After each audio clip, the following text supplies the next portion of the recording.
금요일장 오늘은 이강호 대표님과 함께 NFT 관련한 글로벌 이슈들 함께 나눠볼 예정입니다. 글로벌 NFT 이슈 오늘도 다양한 내용들 준비해 오셨다라고 하는데요.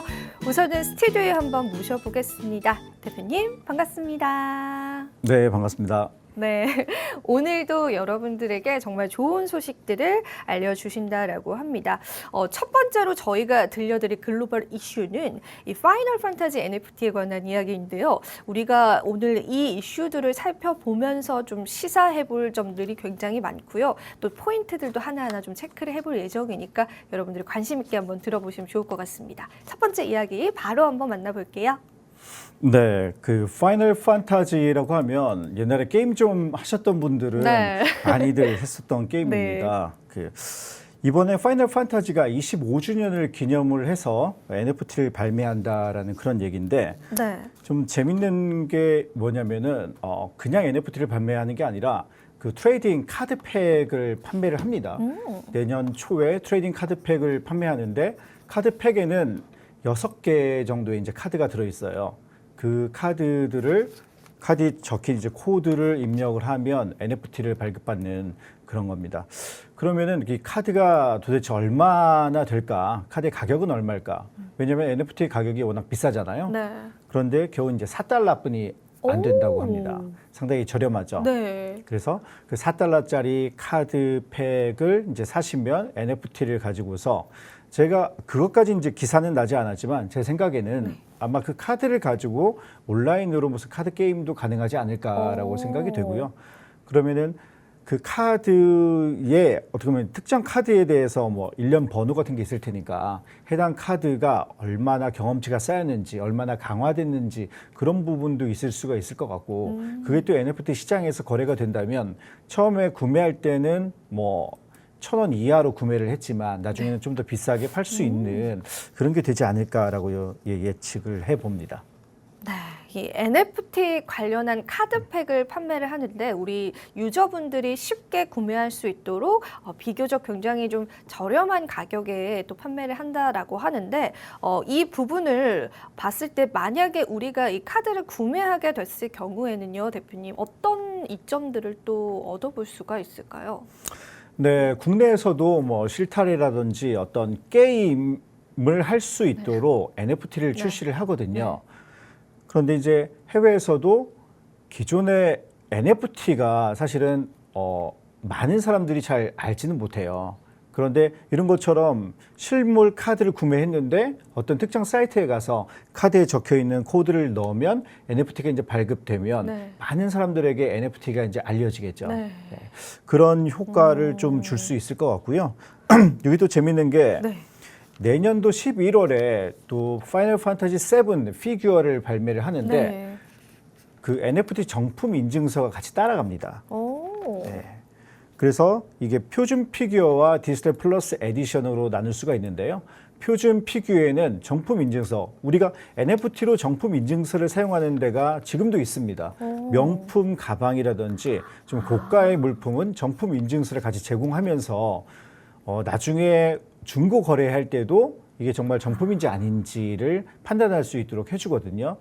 그런데 이제 이거는 파이널 판타지 7은 어떻게 보면 130불짜리 일반 피규어 그리고 160불 정도 주면 디지털 플러스 에디션을 가질 수가 있는데 이러한 것들에도 정품 에디션, 그러니까 정품 인증서를 주고 또 디지털 플러스 에디션 같은 경우에는 또 추가 NFT도 하나 준다고 하니까 NFT 그리고 게임이나 이런 피규어에 관심이 있으신 분들은 한번 구매하시는 것도 좋을 것 같습니다. 네, 일단은 이제 파이널 판타지라는 게임 자체의 인지도도 있기 때문에 이 피규어나 어떤 수집품들을 좋아하시는 분들께서는 굉장히 관심이 많으실 것 같고요. 말씀하신 것처럼 보유하는 것 자체만으로도 가치가 또 올라갈 수 있는 가능성도 있을 것 같아요. 그리고 무엇보다 우리가 조금 쉽게 접근할 수 있도록 하는 그러한 가격대에 형성되었다라는 부분들도 좀 의미가 있는 것 같습니다. 그런데 이제 폴카닷을 통해서 또 이게 발행이 된다라는 또 소식이 있던데 어떤 내용일까요? 네, 그 우리가 그 메타버스 쪽 관련된 코인이라고 얘기를 하면 네. 보통 이제 샌드박스, 네. 디센트럴랜드, 엔진으로 네. 얘기를 하잖아요. 네. 그러니까 그만큼 엔진은 메타버스와 좀 많이 관련된 게임과 관련된 그런 블록체인이라고 볼 수가 있습니다. 근데 엔진 코인이 자체적으로 NFT 마켓플레이스를 만들지 않고 폴카닷의 파라체인 안에 인피니티라는 NFT 마켓플레이스를 만들었어요. 네. 파라체인에 대해서 잘 모르시는 분들을 위해서 좀 더 설명을 드리면 일종의 큰 건물, 우리가 뭐 강남에 나가면 큰 건물들이 있잖아요. 네. 뭐 20층, 30층짜리 그러한 건물의 한 층을 인피니티가 쓰고 있다라고 생각을 하시면 돼요. 그런데 각 층별로 엘리베이터가 또 연결되어 있기 때문에 그 23층에서 20층, 뭐 10층으로 이동이 가능하잖아요. 네. 그래서 그 블록체인은 다르지만 그 폴카닷 파라체인 안에 들어있는 블록체인들끼리는 서로 간의 트레이싱이 가능하다, 즉 추적이 가능하다라고 볼 수가 있고요. 그래서 폴카닷을 블록체인의 인터넷이라고 부르는 이유입니다. 그래서 엔진은 자체적으로 자기들이 마켓플레이스를 만들지 않고 이러한 폴카닷 파라체인 안에 입점을 했다라고 생각하시면 돼요. 네, 폴카닷의 파라체인 안에 또 입점을 해서 NFT의 카드팩을 또 발행을 한 거기 때문에 이 부분들을 좀 다양한 부분으로 활용을 할 수 있고 말씀하신 것처럼 또 추적이 가능하게끔 하는 또 그런 이점들도 우리가 찾아볼 수 있을 것 같습니다. 굉장히 흥미롭고 굉장히 인기가 많을 것 같은데 개인적으로 궁금한 거는 혹시 수량 제한이 있을까요, 대표님? 네. 여기 이 기사에는 아직까지 몇 개를 네, 뭐 한정 판매한다라는 건 안 아직 나왔더라고요. 나오진 네, 않았습니다. 네. 아마 4달러 정도니까 한정 판매를 하지는 않을 것 같고요. 좀 많이 출시가 되는데 뭐 우리가 포켓몬 빵을 이제 찾아다니는 것처럼 만약 관심 있는 사람들이 많다 보면 그 수량이 모자라는 그런 현상은 있겠죠. 희귀한 템들을 또 숨겨놨을 수도 있지 않을까요?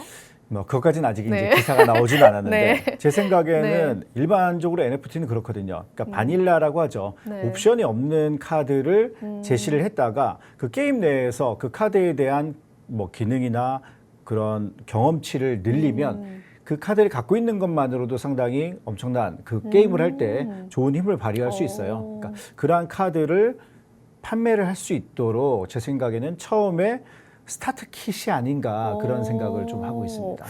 네, 사실 우리가 포켓몬빵 같은 경우에도 저도 포켓몬빵에 관심이 없다가 이제 거기서 출시하는 카드 자체의 좀 가치가 커지다 보니까 되려 이 포켓몬빵에 관심을 가지게 된 저 같은 사례도 있었습니다. 만약에 이 NFT가 활성화되게 된다면 이 파이널 판타지에 관심이 없었던 사람들까지도 되려 좀 유입될 수 있는 이점들도 있을 것 같아요. 네, 맞습니다. 지금 파이널 판타지가 상당히 버전이 많이 나와 네. 있는데 이건 파이널 판타지 7 버전이에요. 그래서 제가 왜 7인가 해서 또 찾아봤는데 지금도 7 버전을 어떻게 보면은 서비스를 제공을 하고 있고 계속해서 시즌 패스를 발급하고 네. 있더라고요. 그만큼 파이널 판타지 내에서는 상당히 유명한 인기 시리즈라고 볼 수 있는데 얘들이 또 엔진이라는 회사와 아까 이제 결합을 네, 한다고 네, 했잖아요. 네. 근데 엔진이 상당히 기술력이 뛰어나는 회사입니다. 네. 그 ERC115라고 제가 예전에 말씀을 드렸는데 그 ERC721은 희소성 있는 NFT잖아요. 네. 근데 ERC115는 아디다스 인투 더 메타버스처럼 하나의 이미지를 가지고서 여러 사람들이 구매를 할 수 있는 ERC의 기본 표준이에요. 게임에서 보면 제가 뭐 예를 들면 청룡검이라는 걸 얻었을 네. 때 그 게임 중에 저만 청룡검을 갖고 있다라는 건 좀 이상하잖아요. 네, 모두가 많은 분들이 그죠? 갖고 있어야죠. 네. 그래서 이제 그런 자산 클래스 형식의 ERC 표준을 만드는 회사가 엔진이기 때문에 이 엔진 블록체인 그리고 엔진이 만든 인피니티 NFT가 상당히 좀 더 발전된 모습을 보일 수 있을 거다라고 기대가 갑니다. 네, 파이널 판타지와 엔진의 콜라보 얼마나 큰 파급력과 또 좋은 NFT가 발행이 될지 좀 기대가 되는 부분인 것 같습니다. 다음 걸로 넘어가기 이전에 이 부분만큼 꼭 중요해서 포인트로 찝어보고 싶다라고 하시는 부분이 있으면 마지막으로 좀 말씀해 주시면 좋을 것 같습니다. 네, 지금까지는 저희가 이제 NFT를 설명할 때는 예술 작품이다라고 많이들 설명을 드렸던 것 같아요.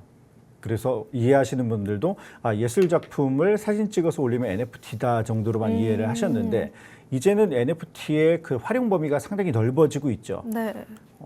지금 뭐 포켓몬 빵에서 예를 들면은 그 스티커를 받아서 스티커에 있는 코드를 등록을 하면 NFT를 발급받을 네. 수도 있다든지 아니면은 지금 여러분들이 뭐 트레이딩 카드 중에 어떤 것들도 다 NFT로 만들 수가 있거든요. 이제 그만큼 NFT가 일반화되고 이제 게임 맞아요. 내에서도 활용될 네. 수 있는 그런 시점이 점점 빨라지는 것 같다라고 생각합니다. 네, 그 부분은 정말 우리가 기억해 봐야 할 부분인 것 같습니다. 지난번엔 또 뮤지컬 관련한 NFT를 알려주셨는데 오늘은 게임까지 정말 다양한 분야에서 NFT가 활용이 되는 것 같습니다. 기대해 볼 만한 그러한 것인 것 같아요. 자, 이어서 바로 다음 이슈로 한번 넘어가 볼게요. 이번에 두 번째는 또 NFT 컬렉션에 관한 또 이야기를 해주실 건데 어떤 건지 좀 본격적으로 한번 들어보겠습니다. 예, 캐드베리 잼스라는 그 초콜릿 회사가 네. 그 주니어 NFT 캠페인이라는 것을 개최를 합니다. 그 캐드베리 잼은 인도에 있는 회사예요. 그래서 아이들이 그 캐드베리 잼 사이트에 이제 접근을 해서 캐드베리 잼, 즉 다양한 초콜릿을 가지고서 예술 작품, 즉 그림을 그린다라고 볼 수가 있는데, 예, 그 그림을 그리고 그것을 이제 올려놓으면 사람들이 그걸 이제 구매할 수 있는 시스템입니다. 그럼 어떻게 생각하면은 누가 살까? 그렇죠. 그리고 왜 살까? 그런 생각을 부모님이 할 수가 사지 있죠. 않을까요? 부모님이? 그렇죠. 가족이 네, 사거나 가족이 친척이 사거나, 사거나 네. 예, 아무튼 뭐 조부모님이 사거나 네. 예. 그런데 이게 샀을 때 그냥 사는 게 아니라 그 Save the Children이라는 그런 단체가 있잖아요. 아, 네. 그 단체에 기부를 하게 되는 아. 겁니다. 즉 그만큼 의미가 있죠. 즉 내 아들이나 내 손자가 만든 작품을 구매함으로써 또 기부까지 되는 그런 혜택을 누릴 수가 있는데 그러면 그 그림을 만든 그런 아이의 입장에서도 상당히 의미가 있다라고 생각을 해요. 왜냐하면 본인이 무언가를 만들었어요. 그 이제 상당히 창의적인 행동이죠. 그런데 그걸 이제 부모님이 사고 그게 또 이제 같이 기부가 되니까 본인은 내가 어릴 때부터 기부를 할 수 있는 그런 문화를 또 형성할 수도 있고 자기 자신이 그린 그림이 누군가한테 이제 팔릴 수 있다라는 부분에서 이제 경제적 효과에 대한 개념을 심어줄 수도 있고 그리고 이런 것들이 사회에 도움이 된다는 의미성까지도 줄 수 있기 때문에 이 주니어 NFT 캠페인이 상당히 제가 봤을 때는 많이 확산이 될 필요가 있는 그런 행사가 아닌가라고 생각이 듭니다. 네, 캐드베리에서 이제 어린이가 만든 작품을 구매를 하게 되면은 바로 또 기부에 들어가는 그런 자선 행사까지도 또 함께 한다고 하는데 만약에 NFT적 관점에서 본다면은 NFT가 어떻게 활용이 되는 건가요, 대표님? 네, 누군가가 그 사이트에 들어가서 그 NFT를 만들면 네. 바로 업로드를 하면 NFT가 만들어지거든요. 네. 그 이제 그걸 다운로드 받고 가족이 또 앨범에 또 관리가 가능한 그런 기능이 있습니다. 그래서 제가 어제 한번 들어가 봤어요. 네. 한번 가입해 보려고. 네. 그런데 전화번호가 이제 인도가 아니면 가입이 안 되더라고요. 그래서 이제 아쉽네요. 네. 인도인들을 대상으로 일단 준비된 시장을 캠페인이다라고 하고. 생각을 할 수가 있어요. NFT가 또 이러한 부분에서 좀 활용이 될 수 있다라고 하는데 추가적으로 말씀해 주시죠. 네. 네, 그러니까 NFT가 소비자에게 좀 몰입된 경험을 제공할 수 있다라는 데 좀 의미가 있다고 생각을 합니다. 그러니까 우리가 NFT는 그냥 디지털 자산이다 혹은 토큰이다라고만 맞아요. 생각하지 말고 이 NFT를 통해 이처럼 다양한 경험을 줄 수 있는 매개로 사용한다고 한다면 저희가 뭐 교육 현장이나 뭐 비즈니스 현장에서도 NFT를 활용할 수 있는 방안이 상당히 많이 나올 거라고 기대가 되고 있고요. 그래서 이러한 기사가 많이 알려짐으로써 우리나라에서도 이런 기부와 연계된 교육과 연계된 그런 행사들이 좀 많이 생겼으면 좋겠다라고 기대합니다. 네. NFT라는 게 우리가 단순히 뭐 투자의 목적이거나 어떤 디지털 자산의 의미를 넘어서서 문화적인 부분들 혹은 기부와 같은 자선 행사와 같은 부분들과 결합이 된다라는 거는 NFT 자체에 관한 인식들도 바꿔줄 수가 있고요. 또 NFT의 다양한 활용도까지도 모색할 수 있기 때문에 굉장히 중요한 부분이고요. 이러한 자선 목적으로 NFT 공간에 진출되는 행사들은 널리 알려지면은 참 좋을 것 같습니다. 현재는 인도에 국한되어 있지만 이게 좀 성과가 좋다 보면은 추가적으로 전 세계적으로 이런 붐이 또 이룰 수 있다라는 시사점이 있는 것 같아서요. 오늘 기사도 굉장히 좀 재미있게 봤습니다. 시간 관계상 또 마지막 기사로 한번 넘어가 봐야 할 것 같습니다. 오늘 마지막으로 들려주실 이야기 한번 대표님과 나눠보도록 하겠습니다. 네, 프리민트라고 있습니다. NFT에 투자하시는 분들은 많이 들어봤을 텐데 좀 사기 힘든 NFT가 있잖아요. 네. 그런 것들을 래프를 통해서 누구한테 살 수 있는 권리를 주는데 그 권리를 받기 위해서는 프리민트라는 사이트에 자신의 이더리움 주소를 등록을 해야 됩니다. 그래서 저도 몇 번 등록을 네. 해봤는데요. 예, 그러면은 후보자가 되기도 하고 살 수 있는 살수 있는 권리를 구매자가 바로 되기도 하고. 받을 수도 있습니다. 그런데 이 프리민트가 해킹을 당했어요. 네, 그래서 이 주말에 이 프리민트 사이트에 자바스크립트로 해커가 와서 뭐 사이트를 좀 망쳐놓고 이것들을 개선하기 위해서는 업그레이드를 해야 된다라고 하면서 대략 한 등록된 지갑 안에 300개 정도의 NFT를 도난을 했습니다. 아이고. 네. 그래서 NFT 해킹 피해자에게 이 프리민트가 그래도 자기네 사이트에 연결된 사람들이 도난 당했기 때문에 물어주겠다라는 배상을 해주겠다라고 했고요. 그래서 아마 지금쯤 배상이 됐을 것 같아요. 아, 지금쯤 네. 됐을 것 같습니까? 네. 네, 이게 사실 그냥 웃으면서 할 내용은 아닌 것 같고요. 프리민트가 좀 해킹을 당해서 프리민트를 통해서 또 NFT를 이용했던 투자자분들 또 보유자분들이 지금 현재 좀 피해를 받고 있는 상황입니다. 그래서 그 부분에 관해서 프리민트가 이 NFT 해킹 피해자들에게 어떻게 배상을 할 것이냐 그 부분도 또 시장에서는 좀 관심이었는데요. 지금쯤이면 그래도 좀 배상이 들어갔다라고 하고 프리민트 측에서 이러한 부분들을 그래도 나몰라라 하지 않고 또 피해자들에게 적극적인 배상을 위해서 노력했다라는 부분에서도 의미가 있는 것 같아요.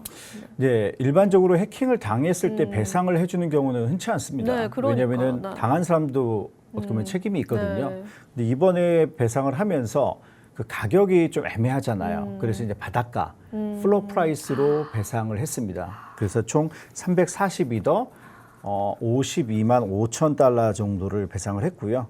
특히나 뭐 BAYC랑 아주키가 들어있었는데 그거 같은 경우에는 새로운 주인에게 구매를 해서 이 두 개는 이제 배상을 했다라고 얘기를 합니다. 네, 이러한 근데 해킹 피해가 대표님 계속해서 일어나면은 안 될 것 같아요. 그러면 NFT 자체에 관한 또 신뢰도에 문제가 생길 수도 있는 부분이잖아요. 네. 맞습니다. 그 NFT 자체는 블록체인 기반이기 때문에 분산화돼 있어서 그 자체로는 해킹이 어려운데 최근에 해킹 추세를 보면 이 프리민트처럼 중앙에서 무언가를 위해서 이제 NFT를 보관하는 맞아요. 네. 혹은 뭐 개인 키가 연결되는 그런 쪽에서 많이 문제가 일어나기 때문에 이렇게 무언가 서명을 통해서 연결될 때 그게 정말 제대로 돼 있는지 주의를 기울이실 필요가 있을 것 같습니다. 네, 이러한 부분들까지도 우리가 보안에 신경 써야 한다. 이런 중앙 관리 체계에서 보안에 신경 써야 한다라는 부분들까지도 오늘 기사를 통해서 받아봤습니다. 오늘 저희가 준비한 소식 여기까지이고요. 마지막으로 본 방송에서 제공하는 정보는 투자 판단에 대한 조언일 뿐 가치 판단 상승 하락을 보장하고 있지 않다는 점 다시 한번 유의 부탁드리고요. 저와 대표님 다음 주 이 시간에 다시 찾아뵙도록 하겠습니다. 오늘도 시청해주신 여러분 고맙습니다.